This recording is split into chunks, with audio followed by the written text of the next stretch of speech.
A demonstration. Interviewing skills. Subpar. I wish I had prepared something to say. Interviewer has suspect motives. The interview. Well, Monkey Boy debuted their tune Sinner a few weeks ago, and the momentum on the song and the band itself has been crazy, man. It's been gaining every week.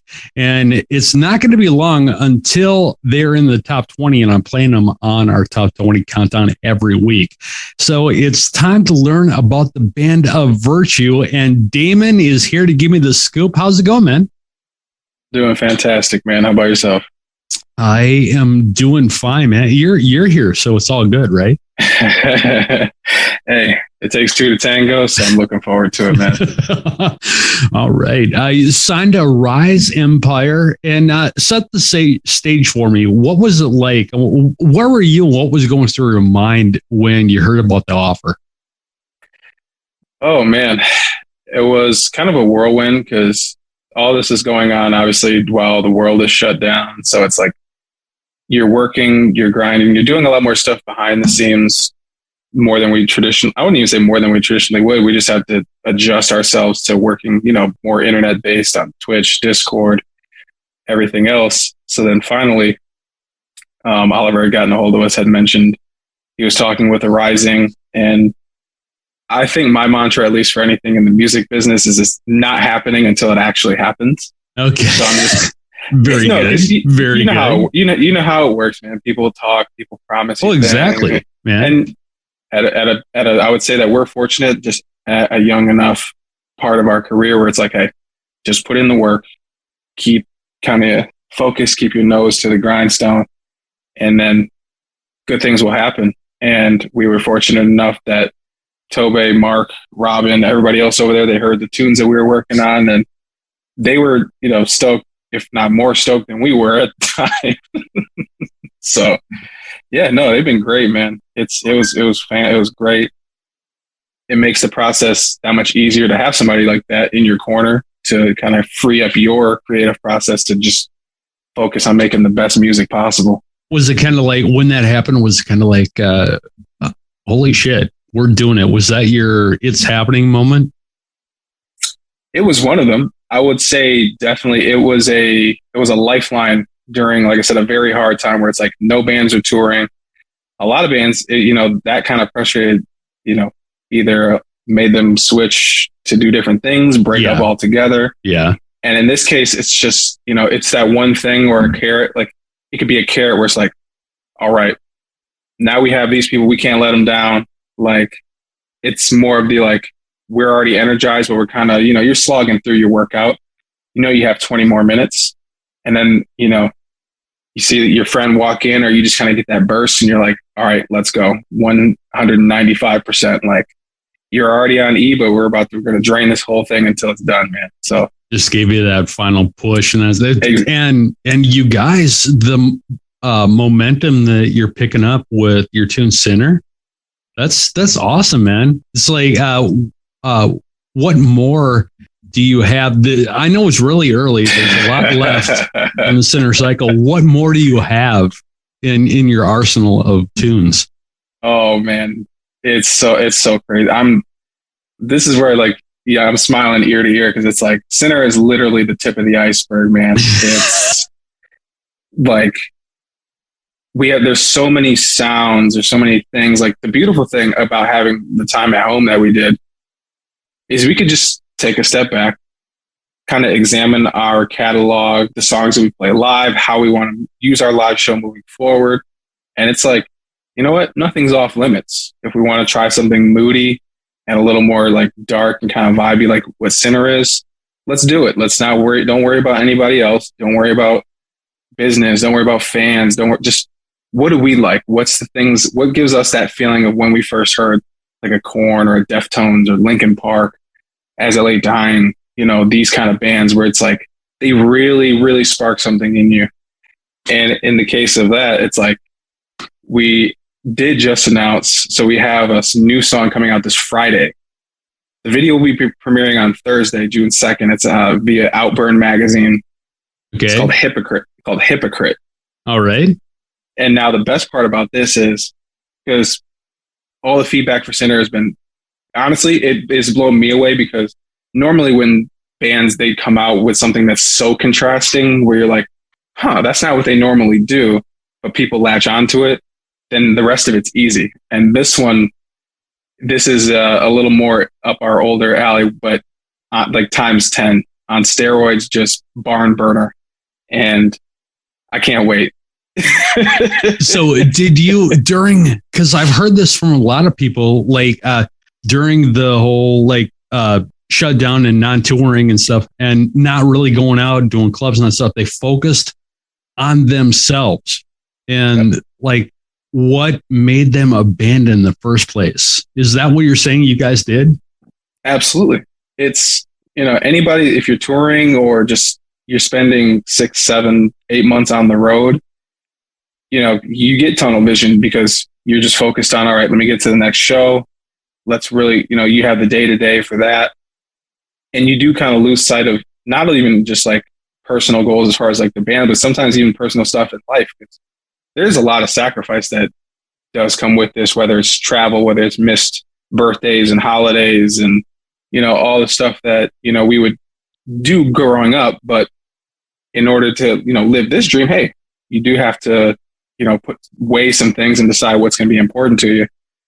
And like you had mentioned before, this is a pretty common refrain, but how people are going to get there is different.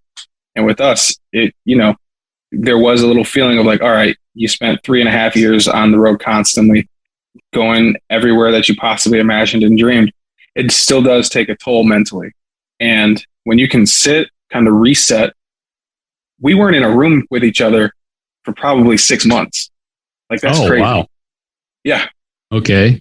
Just because, with Michigan and some other like surrounding Midwest states, we had pretty harsh, mandates and shut down, like restrictions. Yeah.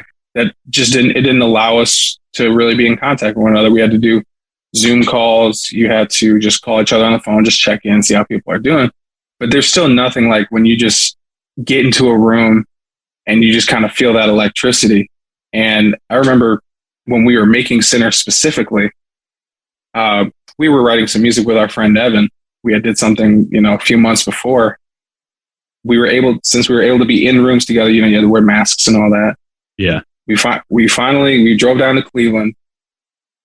And that was the first time, like when we were in the car, we were just talking as friends, just no music, no nothing, just life, seeing how we all are taking count of, mental health, anything, life things that were going on at the time. And when we got there, we're talking about, okay, we have demos, we all write, but it's like, you know what? Let's just start something from scratch. I feel like just something felt different, but felt different in a very good way.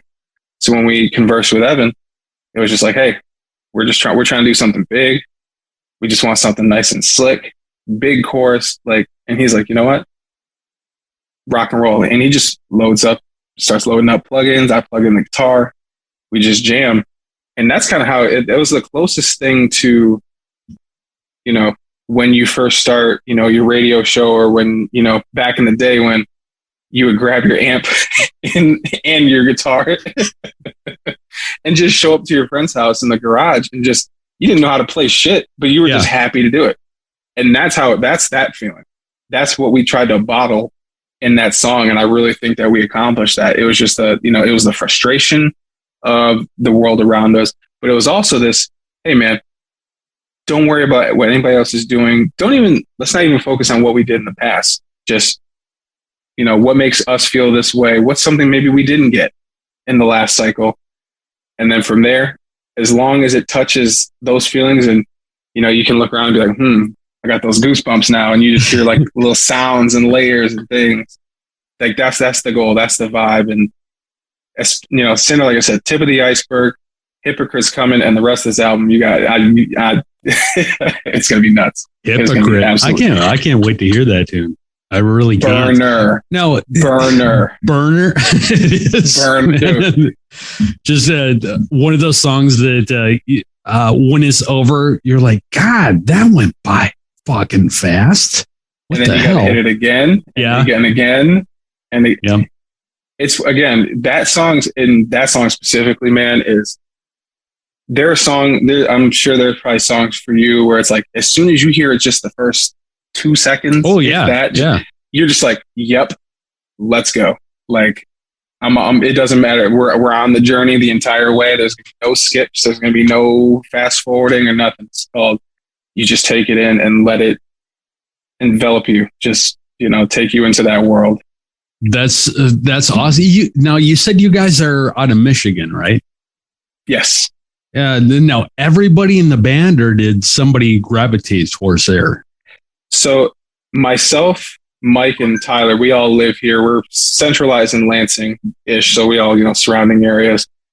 We had our new drummer, Ryan. Now, we met him on the internet.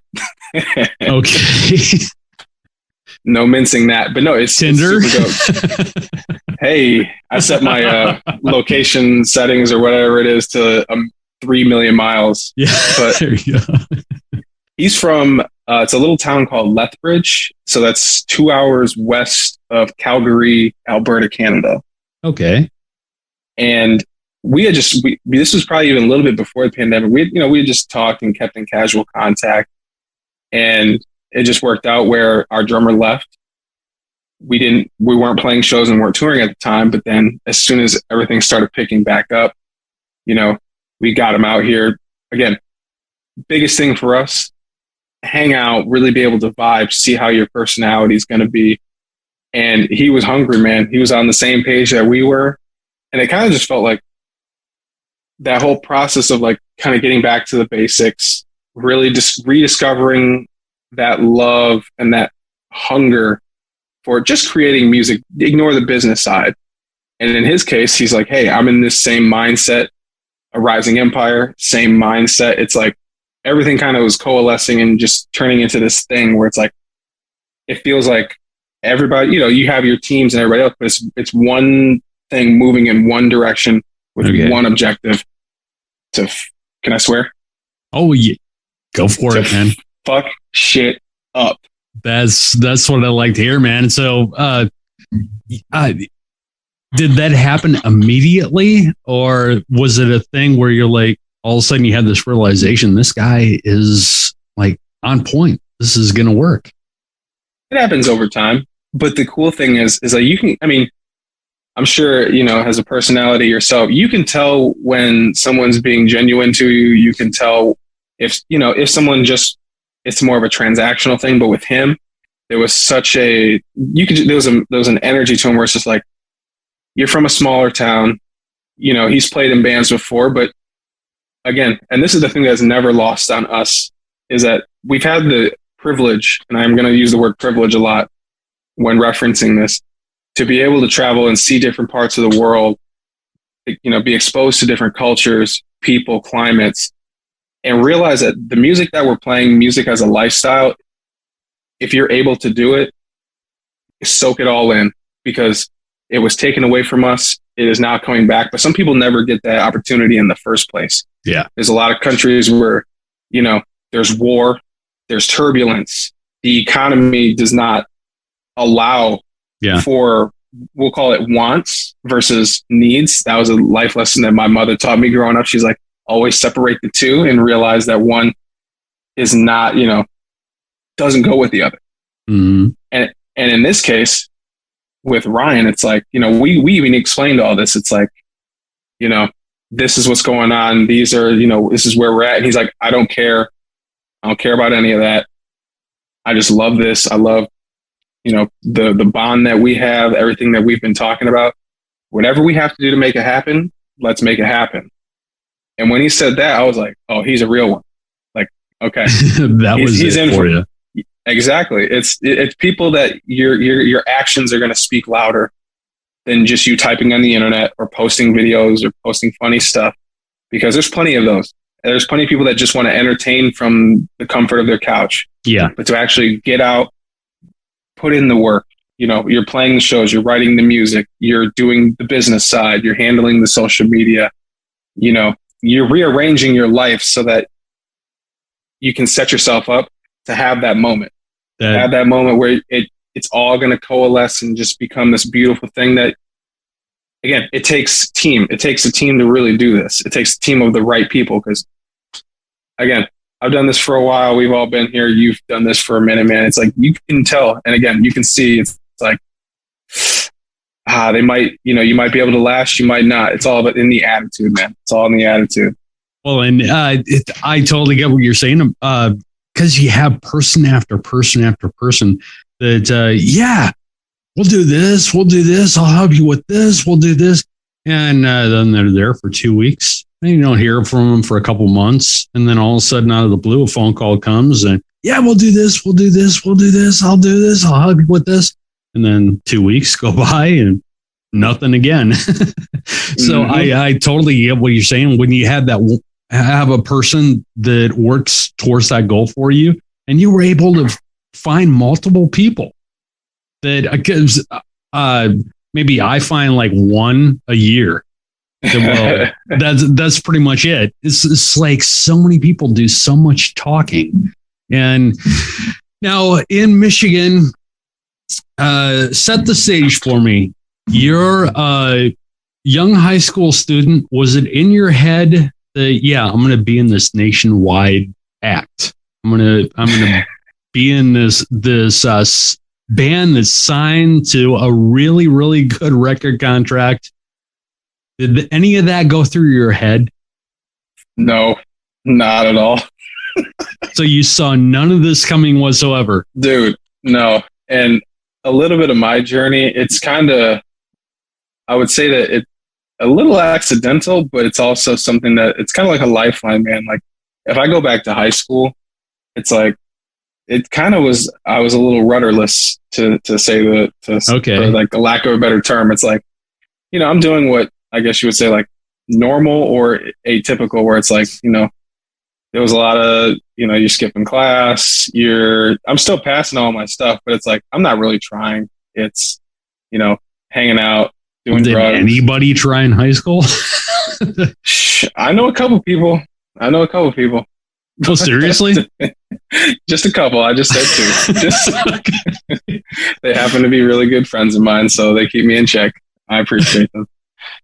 But yeah, no, it's, just being a knucklehead, man. And I loved heavy music. I've loved it ever since I've heard, like, my introduction was like nu metal, like Korn, Biscuit, Seven Dust, Deftones, Slipknot, that whole era with just like the trip pants and the face paint and just the larger than life, like sound and aesthetic. I was just like, I was drawn in and I haven't looked back since. But again, it's like, this band, or like when it was getting ready for this band to come around, it's like I was kind of in a bad place, man. Like, I'd gotten in a boatload of legal trouble. Like I isolated a lot of my friends and people, people that just enable you. The hangers on exactly. Your worst tendencies. Just take until you're totally fucked. Exactly. And at this point, it's like about 2007. It's like, I need to change my life, man. I need to find something. I need to focus on something. I had played music my entire life. I started off playing violin, and that moved into playing double bass for jazz band. The double bass then turns into this when, I want to be cool.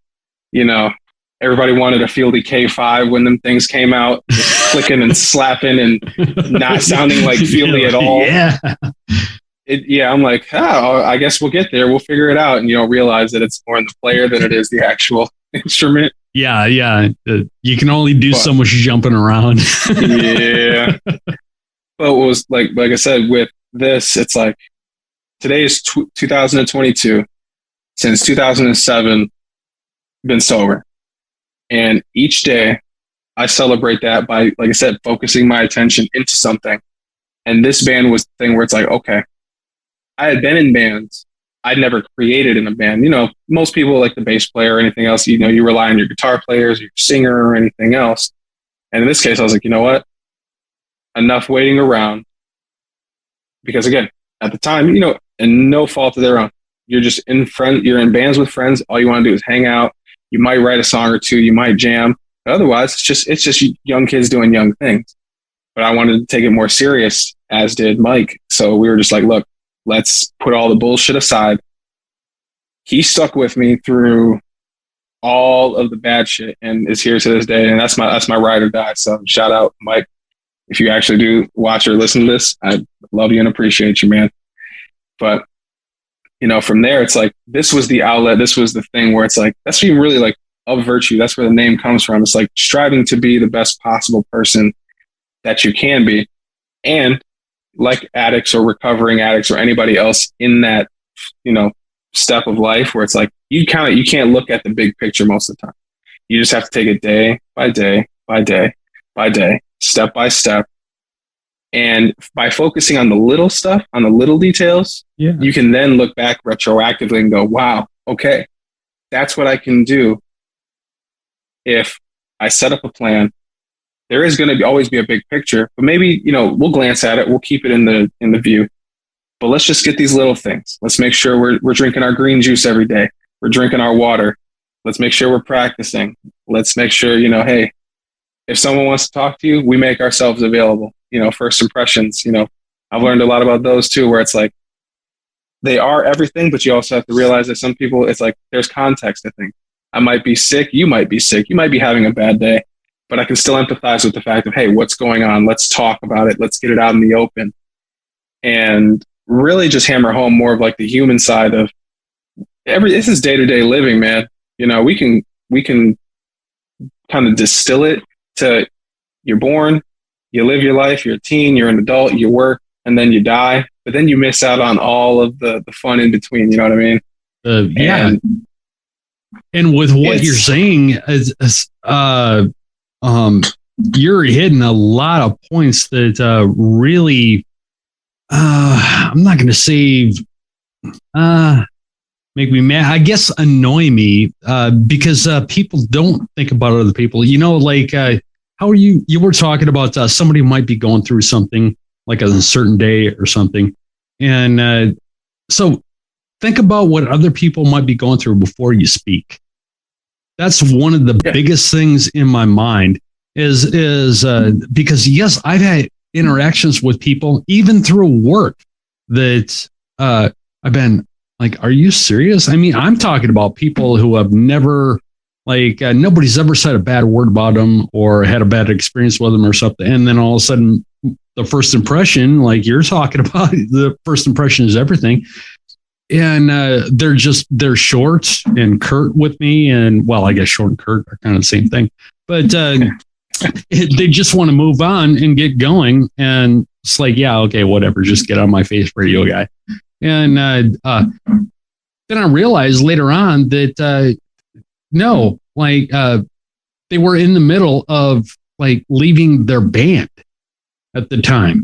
And it's like, and this is as I was younger, before I thought about that stuff. Now that I'm older, I think about hey, think about what people are going through before you jump to conclusions.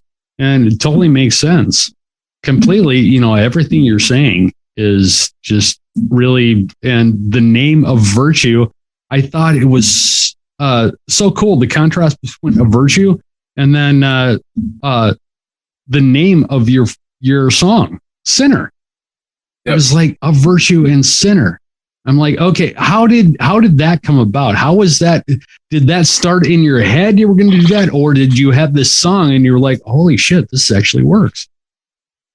Again, kind of a magical moment. Like with that one specifically, it's like when we were at the studio and we finally got the instrumental built, we just kind of were messing around with everything. We were listening to the song and it just gave off such an intense emotional response for me initially, where I'm just like, we can't do what we did in the past. And it's like, we all sat there and we were just talking about more of our backgrounds. Evan was getting to know us a little bit more because up until this point, we had only worked with him one time. And you're starting to build that rapport with different, producers, different, industry friends. But he was somebody where I was like, okay, I actually trust this guy. I think he's being genuine. He opened up to us. So, we just started explaining kind of where we came from, a little bit of this. And he's like, I've listened to your older stuff and you guys don't really talk about any of these types of these kind of real life issues or problems. He's like, you touch on them, but you really don't dive deep. And that was the moment where it's like, everybody talks about, it's like, okay, well, you get vulnerable, you get uncomfortable. This part of my life, I've never really spoken about publicly. I've generally wanted to, leave it behind. I didn't want to deal with the stigma that unfortunately does come with addiction or come on the road to recovery, or how people view you. Because, sometimes people ask me like, oh, hey man, you want to smoke this? You want to drink? I'm like, no, I'm fine. It's cool. Like, I don't give you any other reason outside of that other than I just don't do it. I don't lead you to understand, like, no, I actually had a real issue with all of this. And that if I go down this road again, we wouldn't be talking. But he just, him, the rest of our team, the band, everybody else was like, hey man, maybe you should put this on wax, because guess what? And this is where I don't want to say it was kind of like a light bulb moment, because I know this, but it's also the action that really brings it to life. There's however many people in this world, someone has a similar story to you. Somebody's probably going through the same thing. Somebody might not, they might still be struggling with it to this day. So Sinner really kind of encapsulates this. It's a conversation. It's an internal conversation that not only it deals with trying to convince yourself first and foremost, you are strong enough to beat this substance. This is only a thing. You don't have to treat this thing like a god, because that's what people do. They worship it. They revolve their entire lives around, whether it's drinking, whether it's, opiates, whether it's even, honestly, and people don't want to talk about this either, marijuana, cannabis, anything else. It's like anything that dictates you don't have power over.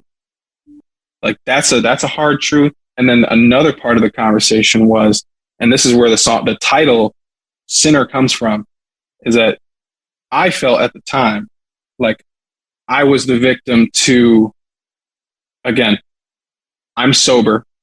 I do want to help people.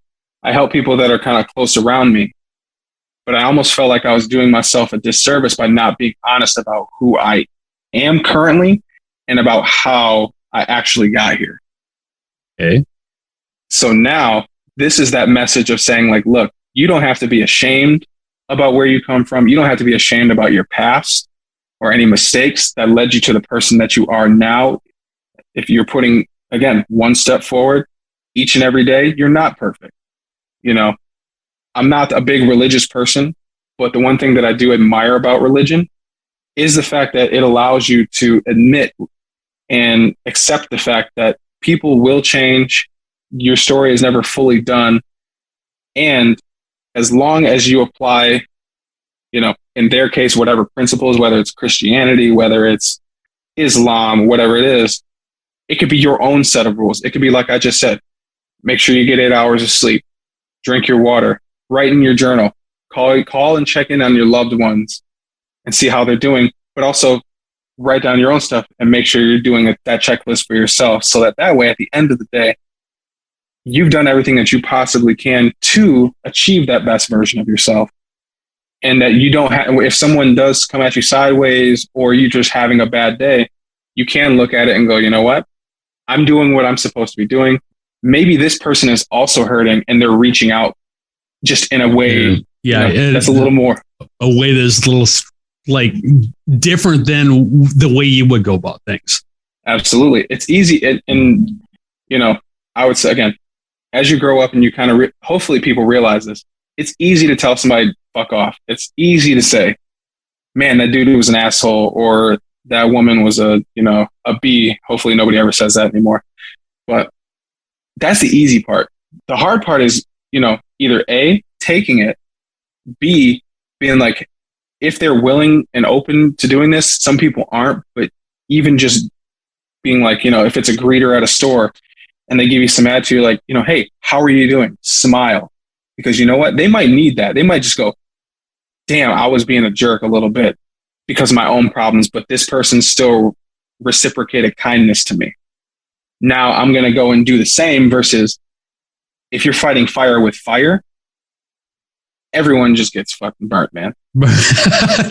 Everybody. Are you reading my mind? Because that was exactly what I was thinking.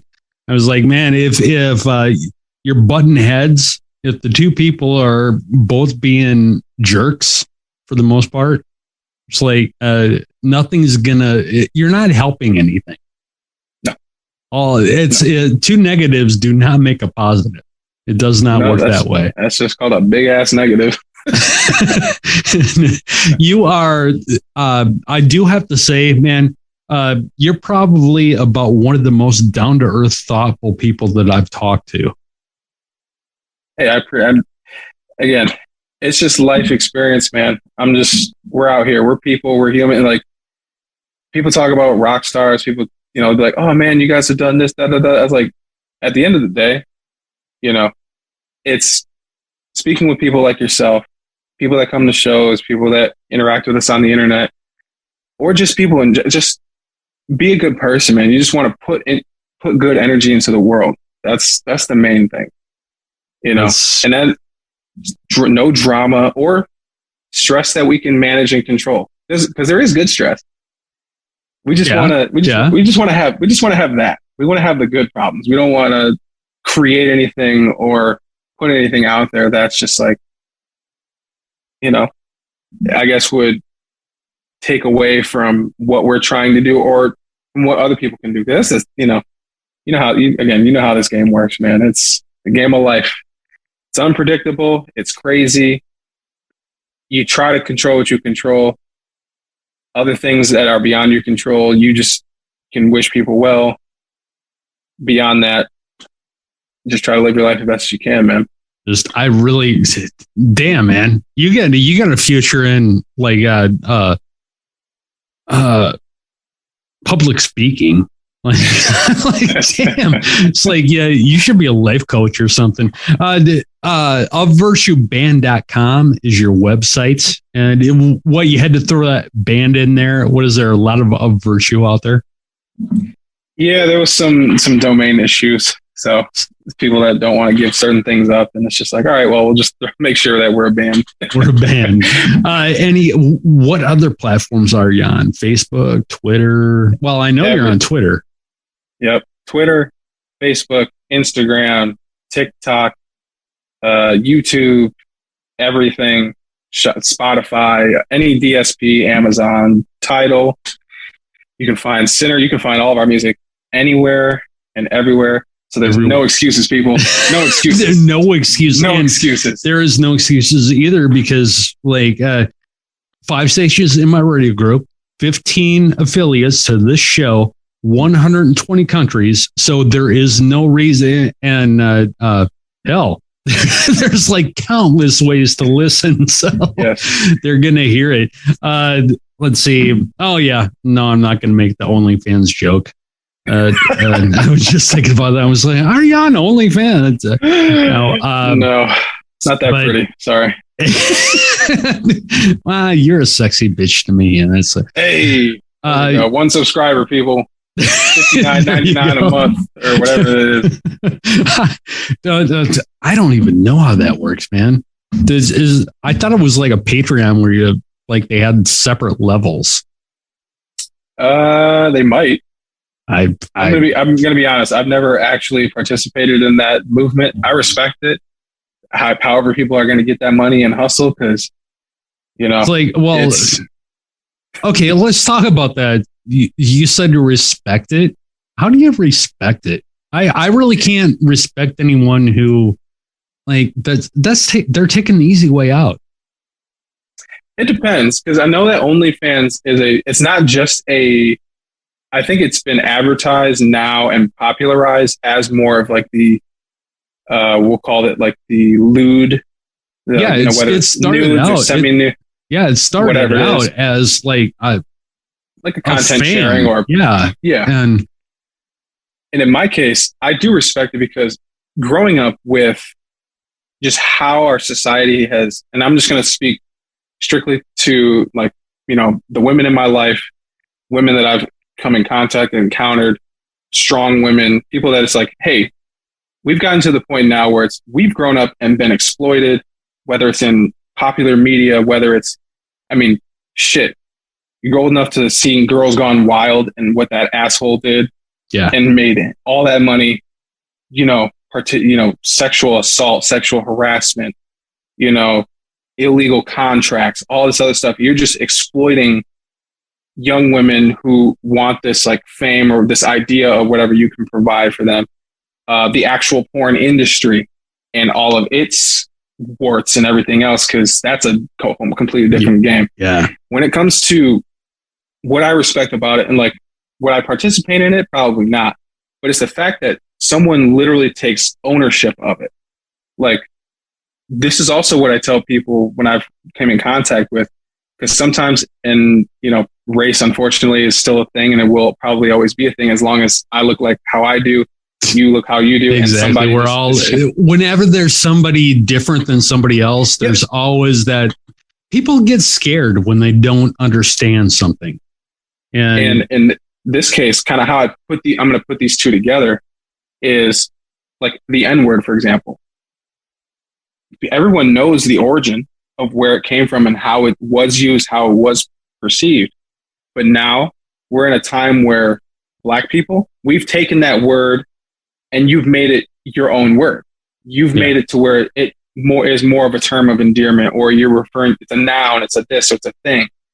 Its meaning has morphed over time. And us as a people, we took that word back. I don't use it. But again, I respect the fact that it's like, you're going to acknowledge its existence, but it no longer stands for that anymore. In the case of OnlyFans, with women, their bodies, with all the laws that are being passed, with, you know, the people trying to control abortion rights or birth control or anything else. And it's this constant, you know, we're trying to keep that ownership over your autonomy. And people are saying, no, I'm not about that at all.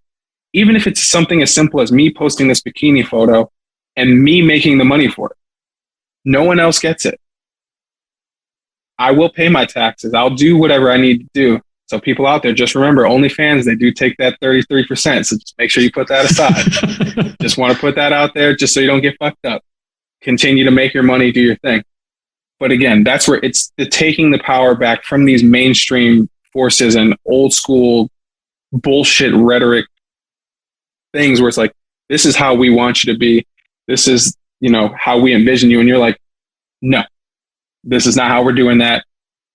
If I want to be sexy, I'm going to be sexy. There's still a whole other like gray area with this, but at least in that respect, as far as the OnlyFans or anything else, you know, the sex workers or people out there that are taking the precautions, doing what they want to do, and making a living off of it. Hey, I got nothing but love for you. Okay, you kind of made me view it in a different way now. They're kind of breaking out of that certain box that people get put in because you must do it our way. And instead of doing it their way and doing what they want, they're actually becoming their own bosses of their bodies. And you never, and the craziest thing too, man, is I do know a few people. I'm not going to put any names out there because I know they wouldn't want me to do that. But it's like, maybe that's the first step where, hey, I'm feeling more comfortable with, maybe I lost a lot of weight and now I want to, you know, do this. But maybe them getting into that mindset or that mode of thinking where it's like, okay, I treat this like a business. Who's to say that 10 years, 15, 20 years down the road, you don't see people, you're like, whoa, hold on. That girl was on OnlyFans, but now maybe she might be a senator. Yeah. Maybe she might be a elected public official. And we can actually look back and go, you know what? We're not wrong for actually taking normal people, which is that's supposed to be the case, and then elevating them to these important positions, or a movie director or a doctor or a pharmacist or so somebody. It's like, just because you show off your body doesn't mean that you're, you know, this like illegitimate, you know, kind of cancer to society. That's the shit that is being phased out a little bit, but we need to do a better job of doing that. It's like, look, man, it's just like how record labels are. We saw what happened in 2000 with Metallica and Napster and all these people that were like, oh my God, I can't put 2 singles on a 20-track album anymore and still make $10 million. Because guess what? We finally realized, the consumer finally realized, oh, I can download this. I can kind of go straight to the source. And it wound up changing the entire paradigm of music as we know it. Does it make it harder? to make money? I'm sure it does. I'm sure it was probably hard. It was hard back then too, because guess what? You still had gatekeepers. You still had people saying, you have to do it this way. And this is the only way. Back then,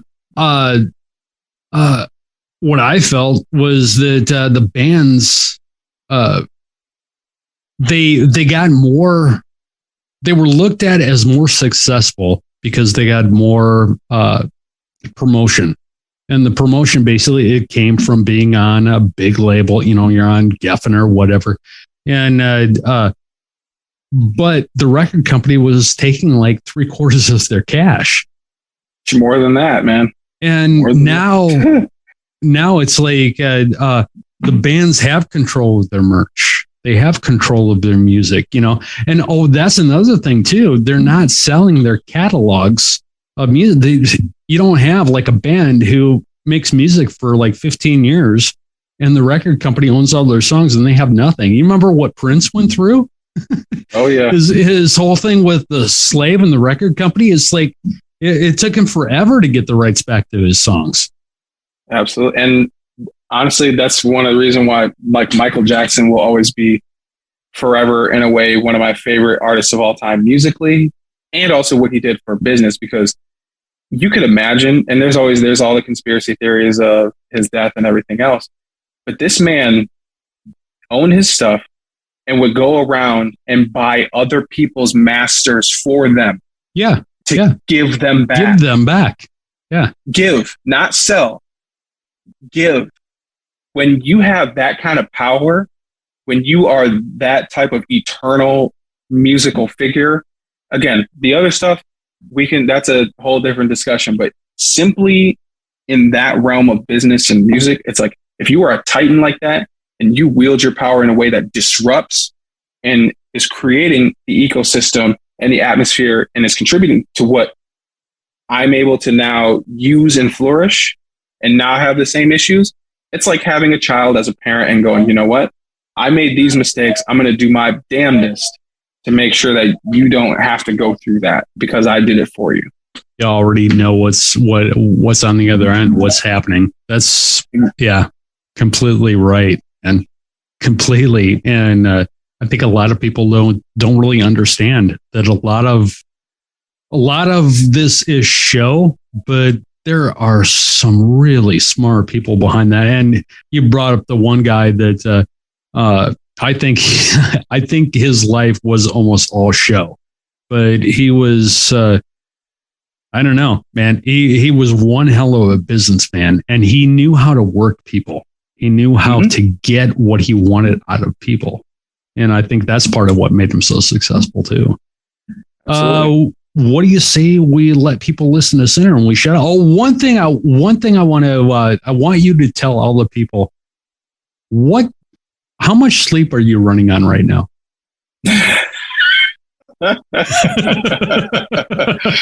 Zero. And why is that? So one of my professions, I deal a card game overnight. I also do some grocery delivery in the meantime. All this until we get back on the road. But yeah, sometimes these things don't get out until 7, 8, 9 o'clock in the morning, 10 o'clock at the latest. In this case, I got out very late last night, and we're rocking. We're still here. And now you're here, and actually sounding like more intelligent than I would if I was operating on almost no sleep whatsoever. Well, we're gonna thank our good friend the 7-Eleven green juice and water and a little bit of coffee to get us through. A little bit, and also right now you're just thinking to yourself, "Will you please just shut up so I can go to sleep?" Oh no.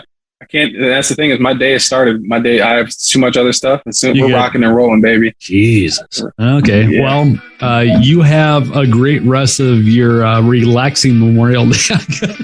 Thanks to the Foundations Charts, Concrete Marketing, Skateboard Marketing, Grand Promo, FM Music Management, Pavement Entertainment, Better Noise Records, The Orchard, Sony Music, Spine Farm Records, New Ocean Media, Napalm Records, Rock Nation, MK Music, and Curtain Call Records. Real Rock Nights is recorded and produced by Active Media Networks, distributed by Monkey Boy Entertainment and powered by Cox Media. Copyright 2022.